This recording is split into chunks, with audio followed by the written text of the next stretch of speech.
Hello बच्चों, कैसे हो? आपका स्वागत है त्रिपान स्टडी सेंटर में। आज जो हम करने जा रहे हैं काफ़ी महत्वपूर्ण क्वेश्चन पेपर है। ये क्वेश्चन पेपर जो है कक्षा 9वीं के विद्यार्थियों के लिए है, जो साइंस सब्जेक्ट जिन्होंने लिया हुआ है। काफ़ी महत्वपूर्ण यहाँ क्वेश्चन पेपर त्रिपान स्टडी सेंटर ने लाया है और इस पेपर का ये उम्मीद रखा जाता है कि एग्ज़ाम पॉइंट ऑफ व्यू से भी महत्व रखेगा और एग्ज़ाम में आने के चांसेस भी बहुत रहेंगे। तो इसको आपको अच्छे से करना है, समझना है और पढ़ना है और पेपर के लिए अच्छे से जो है तैयारी करना है। सबसे महत्वपूर्ण बात ये रहेगा कि ये आपको हिंदी इंग्लिश दोनों माध्यम में रहेंगे और इसको वेरिएबल के रूप में समझाया जाएगा। तो एमसीक्यू भी काफ़ी महत्वपूर्ण हो जाता है। रीजन्स ये रहता है, कहते हैं एमसीक्यू तो एक बहाना है, आपको पूरा क्वेश्चन को मुझे समझाना है। तो इस बात पे आप ज़रूर गौर कीजिए और इस क्वेश्चन पेपर को अच्छे से कीजिए और पेपर में आने के चांसेस रहेंगे। तो चलिए देखते हैं हमारा यहाँ पर एमसीक्यू क्या आया है। यहाँ पर जो हम करने जा रहे हैं काफ़ी महत्वपूर्ण यहाँ पर क्वेश्चन पेपर है कक्षा 9वीं के विद्यार्थियों के लिए। और यहाँ पर जो मैं आपके समक्ष क्वेश्चन पेपर लाया हूँ वो साइंस का है, जो एग्ज़ाम पॉइंट ऑफ व्यू से काफ़ी महत्व रखेगा। जो बच्चे ये क्वेश्चन पेपर कर लेंगे, समझिए उसका बेड़ा पार हो जाएगा, वो एग्ज़ाम में अच्छे मार्क के साथ जो है पास भी हो सकते हैं। लेकिन इसके लिए आपको समझना पड़ेगा, करना पड़ेगा। और आप चाहते हो कि और भी आपको वीडियो इसी प्रकार से प्राप्त होता रहे, तो शेयर इज़ केयर की जो है भावना मत छोड़िए। चलिए देखते हैं हमारा यहाँ क्वेश्चन क्या आया है। अगला क्वेश्चन हमारे समक्ष आ गया है। अगला क्वेश्चन है कि इनमें से किसमें गति ऊर्जा को स्थिति ऊर्जा में परिवर्तन करना शामिल है। देखिए, आपको यहाँ पर 4 ऑप्शन दिए गए हैं। आपको इन ऑप्शनों को समझ के बताना है कि इनमें से कौन सा ऐसा क्रिया है जिसके कारण गति ऊर्जा जो है स्थिति ऊर्जा में परिवर्तन करता है। तो क्वेश्चन आपको समझ में आया कि इनमें से कौन सा जो है गतिज ऊर्जा को स्थिति ऊर्जा में परिवर्तित करता है। तो क्वेश्चन काफ़ी महत्वपूर्ण है, समझने वाली है और समझिए तो देखिए क्या है। Which of this involve to the conversions of kinetic energy to potential energy. No that question here, which of this involved there is the kinetic energy to potential energy. Question is very interesting.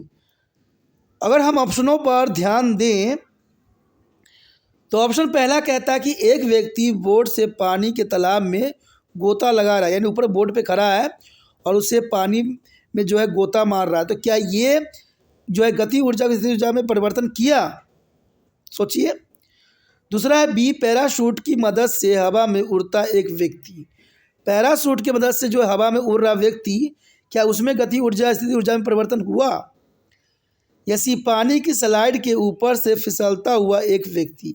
पानी के slide में फिसलता हुआ व्यक्ति क्या इस ऊर्जा को मान्यता दे सकता है?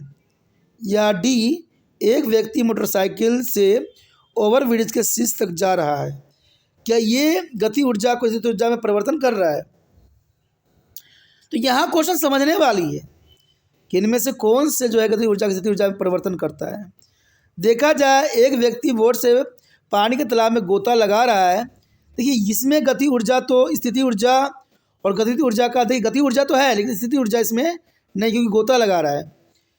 पैराशूट की मदद से हवा में उड़ रहा है, हवा में तो उड़ रहा है तो गति ऊर्जा यहाँ पर जो है कार्य कर रहा है, स्थिति ऊर्जा तो है नहीं।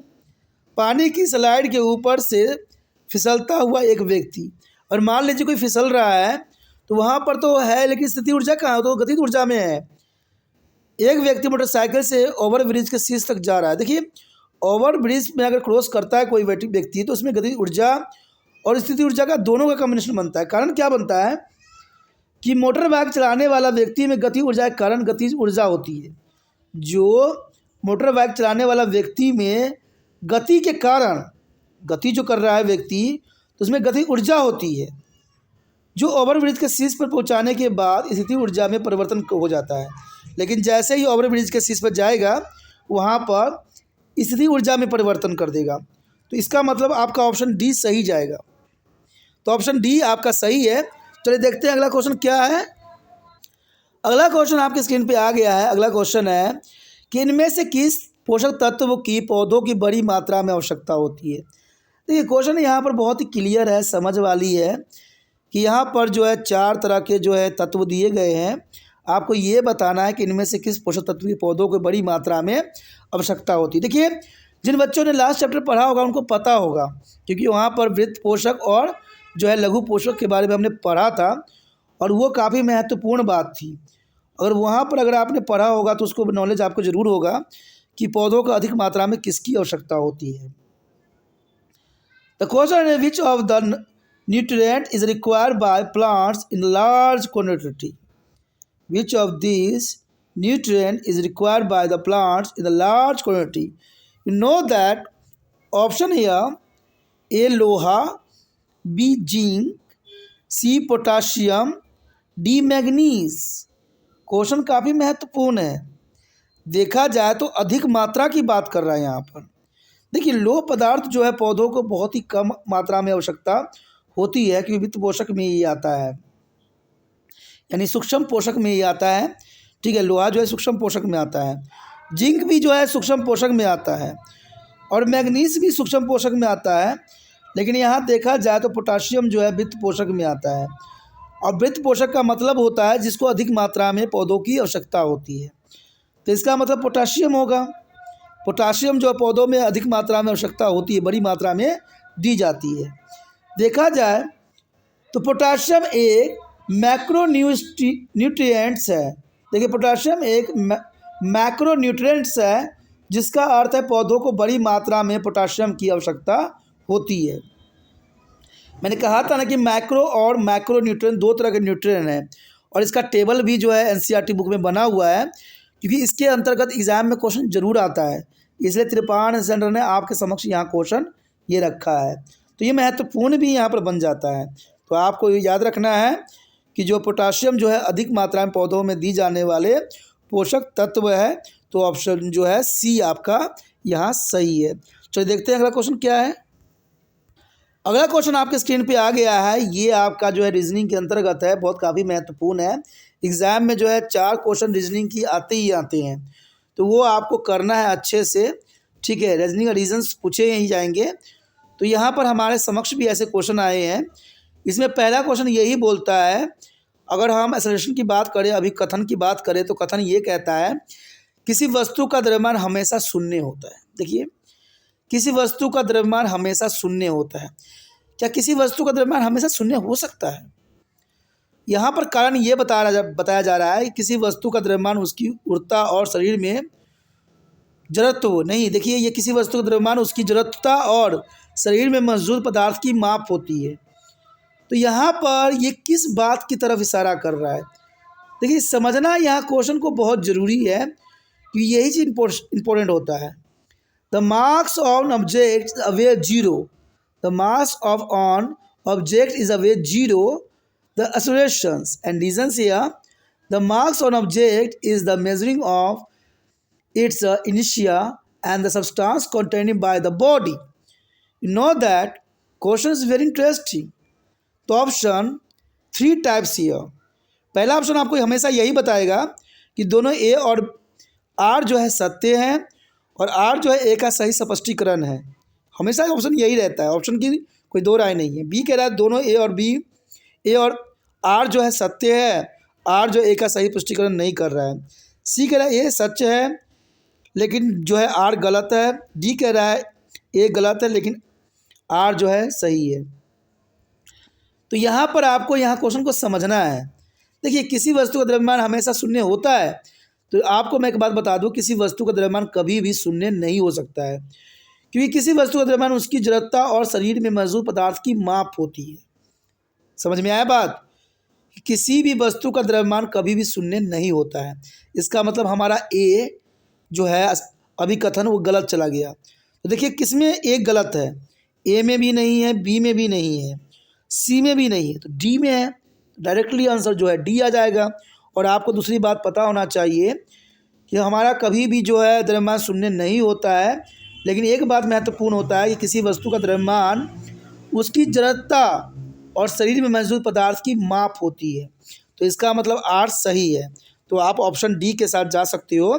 ए गलत है लेकिन आर सही है। चलिए देखते हैं अगला क्वेश्चन क्या है। अगला क्वेश्चन आपकी स्क्रीन पे आ गया है। अगला क्वेश्चन है कि अभिकथन क्या है? देखिए अभिकथन सजेशन ये कह रहा है कि जब ठोस को ऊष्मा ऊर्जा प्रदान की जाती है तो वो पिघलने शुरू कर देता है। बात सही है, अगर किसी ठोस को अगर हम ऊष्मा देते हैं तो वो पिघलना शुरू कर देता है। कारण क्या बता रहा है कि ठोस कण गर्मी ग्रहण कर लेते हैं। जो ठोस कण होते हैं जल्दी ही गर्मी ग्रहण कर लेते हैं और पिघलने में उनको मदद करते हैं। तो क्वेश्चन तो यहाँ पर काफ़ी इंटरेस्टिंग है, समझ वाली है। Solution here, when the heat energy supplied to the solid, it start to the melting. And reason here, solid particle take up the heat and help in the melting. You know that question is interesting. When the heat energy is supplied to be the solid, it is start of melting. And reasons here, solid particle take up the heat and help in the melting. तो देखा जाए तो यहाँ question काफ़ी महत्व रखता है और समझने वाला भी है। तो ये दोनों बातें काफ़ी महत्वपूर्ण हैं। ऑप्शन तो आपका वही रहेगा। पहला बताएगा ए और आर सत्य है, लेकिन आर जो है ए की सही स्पष्टीकरण है। दूसरा कहेगा यही कि ए और आर सत्य है, लेकिन आर जो है ए का सही पुष्टिकरण नहीं कर पा रहा है। और सी कहता है कि ए तो सत्य है लेकिन आर गलत है। डी कहेगा ए गलत है आर, लेकिन आर सही है। तो ये ऑप्शन तो आपको सभी के साथ मिलेंगे, लेकिन आपको यहाँ समझना है कि क्या अभिकथन सही है कि जब ठोस को ऊष्मा प्रदान की जाती है तो वो पिघलना शुरू कर देता है। तो ये बात समझने वाली। देखिए जब ठोस को ऊष्मा ऊर्जा की आपूर्ति की जाती है तो ठोस कण उन्हें आपूर्ति की गई ऊष्मा ग्रहण कर लेते हैं और कंपन करने लग जाते हैं। तो कंपन करने का मतलब पिघलना। तो यहाँ पर ये तो बात सही है, जब ठोस को ऊष्मा प्रदान की जाती है तो वो पिघलना शुरू कर देता है। तो ये तो सही है, इसका मतलब डी यहाँ पर एलिमिनेट है। डी से हमें कोई रिलेशन अब नहीं रह गया। दूसरा कह रहा है ठोस कण गर्मी ग्रहण करने के बाद पिघलने शुरू कर देते हैं। ये तो बात सही है, अगर कोई कण जो है अगर गर्मी ग्रहण करेगा, ऊष्मा ग्रहण करेगा तो पिघलना तो शुरू करेगा ही करेगा। तो इसका मतलब आर भी सही कह रहा है, आर भी सही है। तो इसका मतलब जो है ऑप्शन ए आपका सही जाएगा कि ए और आर दोनों ही सही बात बोल रहा है और आर जो है ए का सही स्पष्टीकरण है। तो यहाँ पर ऑप्शन आप ए के साथ जा सकते हो, ऑप्शन ए आपका सही होगा। चलिए देखते हैं अगला क्वेश्चन क्या सही है। अगला क्वेश्चन हमारे समक्ष आया है। क्वेश्चन है रीजनिंग के अंतर्गत। यहाँ पर अभिकथन ये कहता है ये कि गाढ़ कोशिका विशिष्ट एपिडेमिस कोशिका है। गाढ़ कोशिका जो है एक विशिष्ट एपिडेमिक कोशिका है और कारण इसका ये बताया जा रहा है कि स्टोमेटा पत्तियों की बाहर त्वचा में पाए जाते हैं। क्या ए आर का सही पुष्टिकरण कर रहा है? द क्वेश्चन है A guard cell are specialized in the epidermis cell. The stomata are found in the epidermis of leaves. Observations here. A guard cells are specialized epidermis cell, and the reason here, stomata are found in the epidermis of leaf. Know that question is very interesting. Option तो आपका वही रहेगा कि दोनों A R और दोनों सत्य हैं। आर ए का सही स्पष्टीकरण कर रहा है। बी कहेगा ए और आर सत्य है, आर ए का सही स्पष्टीकरण नहीं कर रहा है। सी ए सत्य है लेकिन आर यहाँ गलत है और डी कहेगा ए गलत है लेकिन आर सही है। तो क्वेश्चन तो वही बनते हैं, लेकिन बात यहाँ पर ये हमारे समक्ष उठता है कि अभिकथन जो दिया है क्या उसका कारण यहाँ सही है। तो यहाँ पर देखिए गाढ़ कोशिकाएं विशिष्ट एपिडर्मस कोशिकाएं हैं। क्या गाढ़ कोशिका एक विशिष्ट एपिडर्मस है? तो देखा जाए ये बात तो सही है, ये तो सही विकल्प है कि गाढ़ कोशिका विशिष्ट एपिडर्मल कोशिका होती है। ठीक है, अब क्या इसका स्टोमेटा पत्तियों के बाहर त्वचा में पाए जाते हैं। अब देखिए क्वेश्चन एक अजीब सी बात आ गई। गाढ़ कोशिका विशिष्ट एपिडर्मल कोशिका होती है, लेकिन यहाँ पर स्टोमेटा की बात आ गई कि स्टोमेटा पत्तियों के बाहर त्वचा में पाए जाते हैं। ये बात तो सही है, लेकिन स्पष्टीकरण नहीं कर रहा है। देखिए बात तो सही है कि स्टोमेटा पत्तियों की बाहरी त्वचा में पाए जाते हैं, ये बात सत्य है। लेकिन हमसे ये क्वेश्चन पूछा गया था अभिकथन में, गार्ड कोशिका विशिष्ट एपिडेमिक कोशिका है, तो इसका मतलब ए और बी, ए और आर दोनों ही सही है, लेकिन स्पष्टीकरण की बात आ रही है तो ऐसा हो नहीं पा रहा है। तो इसका मतलब क्या हुआ, ऑप्शन क्या हो सकता है सही? ऑप्शन बी हो गया सही कि ए और आर दोनों ही सत्य हैं, दोनों में कोई डाउट नहीं कि गलत है, दोनों बात सही कह रहे हैं, लेकिन आर जो है ए का स्पष्टीकरण करने में सफल नहीं हुआ। तो इसका मतलब आप बी ऑप्शन के साथ जा सकते हो। चलिए देखते हैं अगला क्वेश्चन क्या है। अगला क्वेश्चन आपके स्क्रीन पे आ गया होगा। अगला क्वेश्चन है, अभिकथन ये कहता है कि खरपतवार की उपस्थिति में फसल को खेत को प्रभावित करती है। ये बात तो सही है कि खरपतवार जो होती है वो काफ़ी पौधों को नुकसान पहुंचाती है। ठीक है, खरपतवार जो है पौधों को काफ़ी नुकसान पहुंचाती है। कारण इसका ये बताया जा रहा है कि खरपतवार भोज्य स्थान और प्रकाश के लिए प्रतिस्पर्धा करते हैं। देखिए बात काफ़ी महत्वपूर्ण और ये भी बात काफ़ी दिलचस्प है और सोचने वाली बात है कि आखिर ऐसा क्यों। द क्वेश्चन है, the presence of weeds affect the crop field and reason here, weeds complete for the food, space and light. Okay, the association C A here, the presence of weeds affect the crop field and reasons here, the weeds complete for a food, space and light. तो option तो हमारा वही रहेगा, दोनों ए और सत्य है, R A का स्पष्टीकरण करता है। बी दोनों ए और आर सत्य है और आर ए का स्पष्टीकरण नहीं है। बी सी कहेगा ए सत्य है आर गलत है, और डी कहेगा ए गलत है और आर सत्य है। तो यहाँ पर तो समझने की बात आती है कि हम आखिर समझ क्या रहे हैं। तो यहाँ पर देखा जाए तो एक बात तो यहाँ सही है, असलेशन अभिकथन सही कह रहा है कि खरपतवार की उपस्थिति यानी वीड्स की उपस्थिति के फसल को खेत को प्रभावित करते हैं। खरपतवार जो होते हैं पौधों को नुकसान पहुंचाते हैं, क्योंकि सारे न्यूट्रिशन जो है खरपतवार ले लेते हैं। ठीक है, इसलिए हमारे खेतों में खरपतवार नहीं होना चाहिए, वीड्स नहीं होना चाहिए। दूसरा है खरपतवार भोजन स्थान और प्रकाश को प्रतिस्पर्धा करते हैं। ये बात भी सही है, क्योंकि देखिए कंपटीशन हो जाता है, हमने जो पौधे ग्रोथ किए हैं उनमें और जो खरपतवार है दोनों में कंपटीशन होने लग जाते हैं कि जो है कौन जो है जितनी न्यूट्रिशन धरती से अधिक प्राप्त करेगा। मान लीजिए खरपतवार अधिक न्यूट्रिशन प्राप्त कर रहा है तो आपको पौधों में नहीं मिलेगा, हमें तो पौधे चाहिए भाई, खरपतवार से हमें कोई रिलेशन नहीं है। तो यही बात आती है। देखिए यानी वीड खेत वाले में अवांछित पौधे होते हैं, यानी खरपतवार जो होते हैं किसी भी खेत में अवांछित पौधे होते हैं, यानी उसकी हमें ज़रूरत नहीं होती हैं। जैसे आपको पता होना चाहिए जैथ्यून जो होती है ये भी एक खरपतवार है, प्रथिन्यून ये भी एक खरपतवार है, साइप्रोरस रोटियूस ये भी एक खरपतवार है, या मोथा, ठीक है मोथा भी जो है खरपतवार है। देखा जाए एंड्रस पोषक तत्व के सोख लेते हैं, और ये खरपतवार जो है खेतों के एंड्रस पोषक तत्वों को जो है अच्छे सोख लेते हैं और फसल की वृद्धि को कम कर देते हैं, इसलिए उन्हें हटाना बहुत ज़रूरी होता है। तो आपको समझ में आ गया बात। तो इसका मतलब देखा जाए खरपतवार की उपस्थिति में फसल को खेत को प्रभावित करते बात सत्य है, और खरपतवार भोजन स्थान और प्रकाश को भी प्रतिस्पर्धा रहती है, तो ये भी बात सत्य है। तो यहाँ पर हमारा सी और डी तो एलिमिनेट हो गया, ऑप्शन ए और बी रह गया। अब आपको ये समझना है कि क्या ए जो है आर का स्पष्टीकरण कर पा रहा है, तो यहाँ देखा जाए तो कर रहा है। खरपतवार की उपस्थिति फसल के खेतों को प्रभावित करती है और खरपतवार भोजन स्थान और प्रकाश की स्पष्टता करते हैं, तो इसका मतलब देखा जाए तो ऑप्शन आपका ए सही जाएगा।